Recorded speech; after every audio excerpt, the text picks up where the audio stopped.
13 school districts in North Dakota were awarded nearly $6 million to fund necessities like supporting student mental health and school security. KX News' Lauren Davis tells us how the districts were selected and why the funding was needed.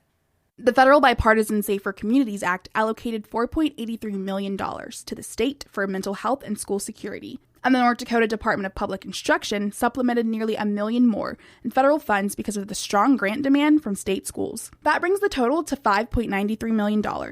This was split among 13 school districts, including Dickinson, Rugby, and Divide County. The goal is it's pretty loosely based for safe and healthy school projects, but also just to enhance both the physical and psychological safety of students coming off of the pandemic and other situations. The grant money was awarded through a competitive process where districts wrote grant applications and were scored based on things like percentages of students living in poverty and chronic absenteeism. It will be distributed over 3 years, starting with the 2023 to 2024 school year. Our application consisted of providing 2 days a week of a school nurse, which we previously had 1 day a week through our Pierce County health district. And so we'll bump that up to an additional day. We also provide some mental health therapy for our kids at both our elementary school and our high school.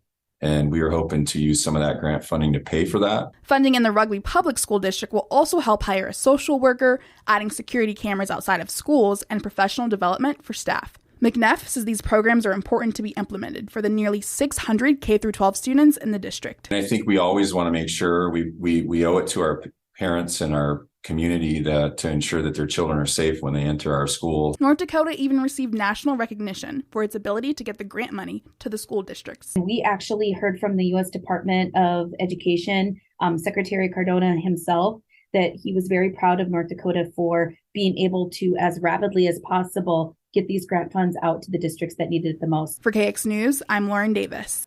The Bipartisan Safer Communities Act, which is where most of this grant money came from, was signed into law a month after the shooting at Robb Elementary School in Uvalde, Texas. The goal is to protect children, keep schools safe, and reduce the threat of violence across the nation.